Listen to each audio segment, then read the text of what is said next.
Before anything else, I would like to offer my thankfulness to our endearing Prasanna Kumar, for whose untiring endeavor I have been here today.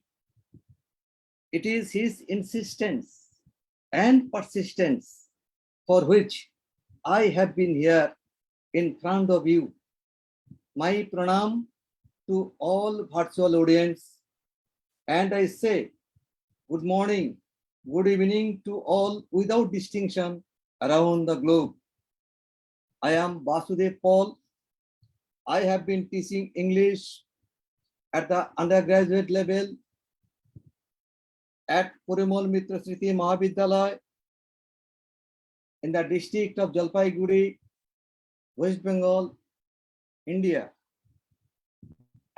I belong to a place of tea gardens. Even around our college, there is no apparent pollution so far. This is in the district of Jalpaiguri. I am the dignified solo speaker today before the unseen, unheard audience virtually staying tuned to the talk I am ready to deliver.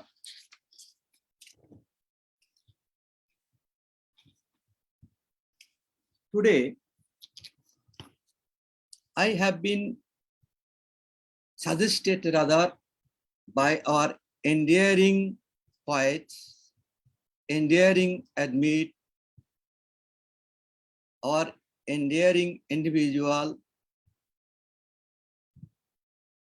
who has been running the group Heartel Brains and the solo recital event has been eventful, and on his request, I have responded to his call positively.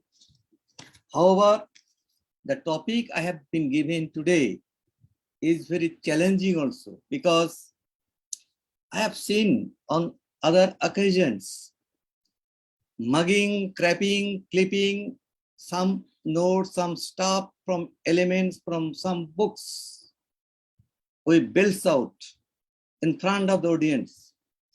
But today's topic needs reflection. Today's topic needs rumination.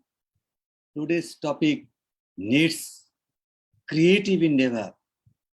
I am very happy.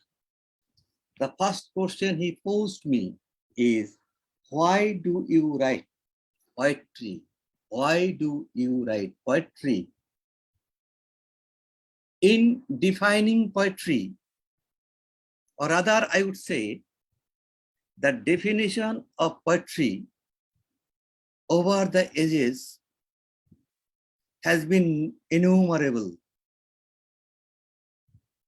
When I was a student of literature, I rather rummaged the definition of poetry from the so-called, from the renowned, distinguished poets all over the world, or from the world literature. And every poet writes poetry, composes poetry from his or her own perspective. And as you know, the definition of literature is, it is an expression of an individual through the age. So naturally, when I talk about myself, when I talk about my age, it is expressed through me. That is literature. And it varies from individual to individual. I write poetry because it gives music to silence. I write poetry because it diffuses light to disperse darkness. I compose poetry, and in composing so, I use simile, metaphor, and personification in the main. to have a meaningful expression. Man differs in opinion. Words differ from opinion, but everyone is good, is unique in his or her own way of expression. Poetry reading has been a creative process through which I get myself fully drowned for the mental uplift. Poetry enhances the proper applicability of a vocabulary, of a word, of a parlance, of a literary parlance. It does not mean a jingle of words polished together. It upholds the rhythm of humanity. Poetry explores ideas through the process of experience, visual communication, performing art, and the emotional beats of life. Poetry, so to say, is a creative art that at times overlaps despondency and psychic ails and evils. And in writing poetry, poets take the help of imagery. In reading Maitri Devi's Nahannate, she cited a quote from Rabindranath Tagore, our Nobel laureate in 1913, for his Gitanjali. At one place, Maitri Devi said, "Ei ক্ষণটুকু হোক সেই চিরকাল." Her Browning said, "The instant made eternity." According to my view, any individual, any poet, any author, any dramatist, any novelist, any sonneteer, when he feels a bit confused to express herself or himself, he takes the help of an imagery, and an imagery is the manifestation of the poet's inner reflection. It is poetry that lays bare the true picture of society and opens up the slits of the heart. Words in poetry are magical at times. It heightens different moods, different genre, depth of psychic depth in different times. At difficult times as well, poetry plays down the passion-tormented soul of a poet.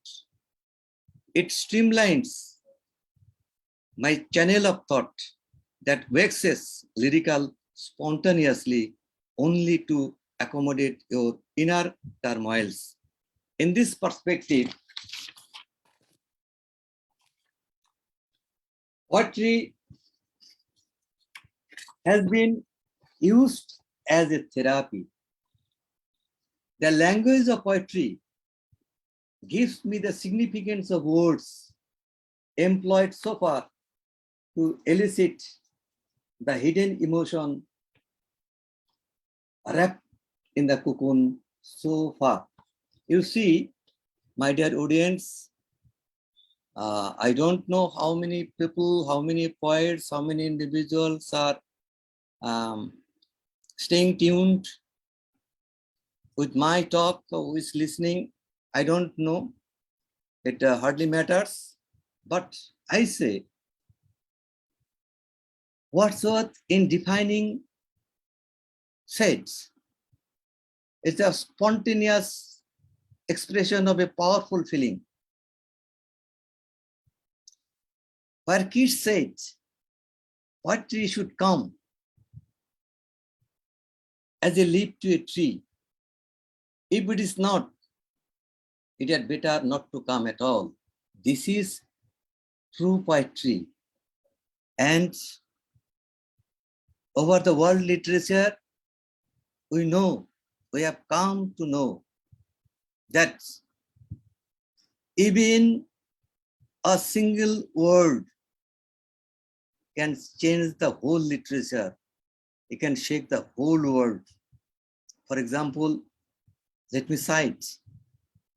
When kids wrote, "A thing of beauty is a joy forever," it was not like this before. He wrote, "A thing of beauty is a constant joy." One of his friends suggested kids to alter the word constant, and he said, "A thing of beauty is a joy forever." You see here, a change of a word, an alteration, got the whole world amazed. And in defining poetry, many poets, many people have tried to define. And poetry reading is not a child's play. Reading poetry, getting the meaning of poetry is not an easy one. I have read somewhere in the 1920s, a teacher read out a poem for his students in the class. Shelley's To a Skylark. He took exactly 1 year to complete the poem. Just imagine. He took 1 year to complete the poem To a Skylark by none other than Shelley. Now, today is the International Day of Peace, and that is why I will read out a poem on this day to commemorate the International Day of Peace, 21st September. The title of the poem, The International Day of Peace. Here goes the poem. The exasperated world breathes heavy in constipation and in instigation. Man wants to breathe out free in life. In fetters, he suffers the pent-up emotion. Very few people jungle the ambience. The rest of the globe wants peace at heart. Folks are needed to foment the strain of unity. The saintly use of a devilish power is required. Where is the Messiah for our salvation? People are the soft stocks of bonhomie. Even a soft word has the power to mold its ire. Momentary spark ignites the potential. The downtrodden seeks to ward off the onslaught. The brown only bulldozes the peace lovers, but the brain is the bomo of integrity on earth. The feathered minds live in the anger of the few. The air of fraternity diffuses in the vein of peace. The rape in aping the ugly must end in foresight. Dawning of such a world is a sine qua non. A collective equanimity cements the harmony. Now, I would like to come on to the next question posed to me by none other than our endearing bro Prasanna Kumar ji. His untiring efforts has been able to comment the audience. His constancy to purpose in doing the solo recital activity has been avant-garding, so to say, I say, because had it been me, it would have been impossible for me to do so. And special thanks I gave our Prasanna ji, a special thanks for that. He is teaming up the spirit of collectivity. That is very important. Now the second question I am confronted with is, what are the subjects that you like writing on? This is the most challenging and most hectic, most germane, most pertinent question. Subjects that like writing on, there are an innumerable subjects around the world. Overhead, there is a firmament. Below the special contour, the good earth. Around us, nature is standing. God is there. Whether we believe, whether we don't believe, it is there. In answer to this question, I have made a mention just now. I'd like to say my views and my personal perspectives. Before every other considerations, I would like to write on a subject or topic that interests me. Many scholars ask this question often. Moreover, they ask, what is the area of your interest? And I have been confronted with this question several times over giving talk virtually. I simply ask them, I simply ask to put in this way, look, I am fond of music and I want to write on it. Is it possible for me to compose anything without the nitty-gritty of general knowledge and interest in musicality? No, so far I am concerned. The most interesting part of writing anything is interest.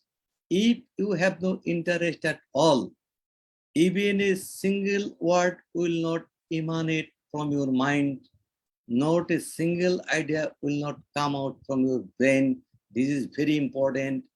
And I have tried, I have experienced. If there is no mood, there is no word. And I believe in the Christian tenets, if poetry does not come like a leaf, it had better stop there. So I believe it. I said before, and I'm telling now, I am pronouncing with my bold pronunciation that poetry should be natural. And if it does not come, it should not come at all. So the most interesting part of anything is interest. Anything, howsoever good, howsoever great and world-shaking event, if it does not at all interest me, it is well impossible to write anything on it. I cannot. So far I am concerned, I only write on areas that interest me most. Otherwise, I don't talk, I don't write anything. Yes, yet there is some topics that inspire me to expatiate.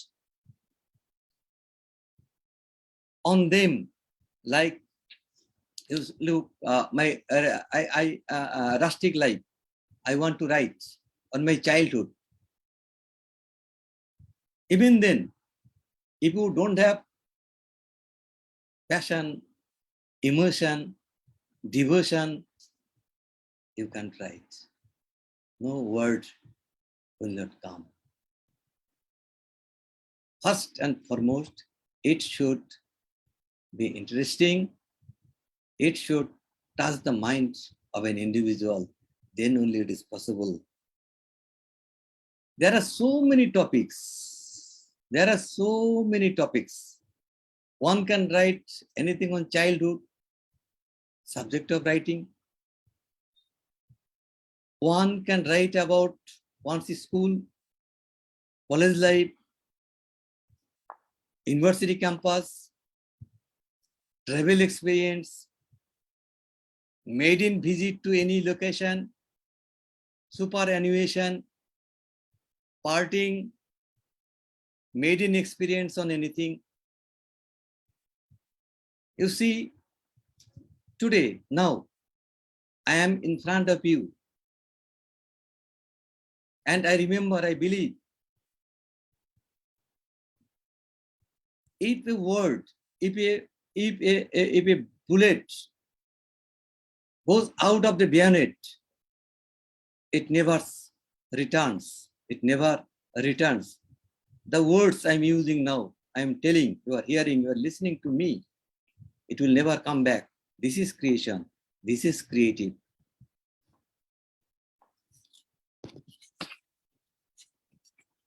Now, I would like to recite a poem on superannuation.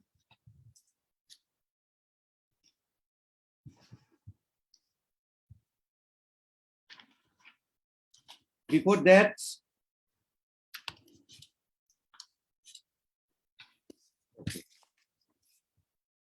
so the poem superannuation. The departure does never satisfy anyone. It's a negativity. This does not augur well for anyone. Momentous moments are willingly spent. Sweet sour has been the stint you abided by. Willing suspension of disbelief. You believe small grass of thy school mead stirred you. Learning to unlearn is an ebbing sadness. Leaving the precinct of hallowed ports aches. The green face of the underprivileged tears you. The unsophisticated minds nurtured now. Their ham-handed approach fools you. It's a tear-jerking departure for good. One day, everything will be alone. One day, all will be okay without you. The windowsill will not be tiring to see you. Your longing for the distant pains you. Euphonic and euphoric by the commotion. The portal of the school premises calls you. It's a secret longing of the heart that howls. The thing unattainable anymore now pricks. The sapling of a tree you planted waves you. The leaves shake their wafting perfume to group you in the darkness. So, my precious audience, I am nearing the end of my talk, and now I would like to recite a poem. The title of the poem is Cultural Decadence. This is very important given today's scenario in world literature and in our society.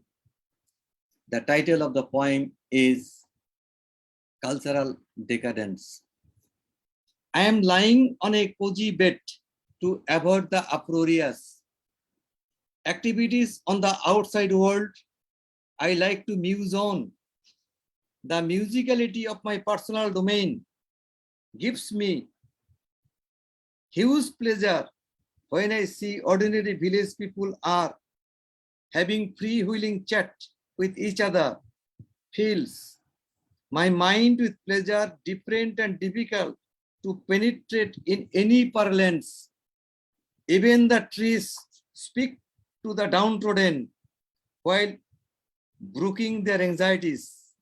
Most people have no square meal a day that punishes our ethics of social security.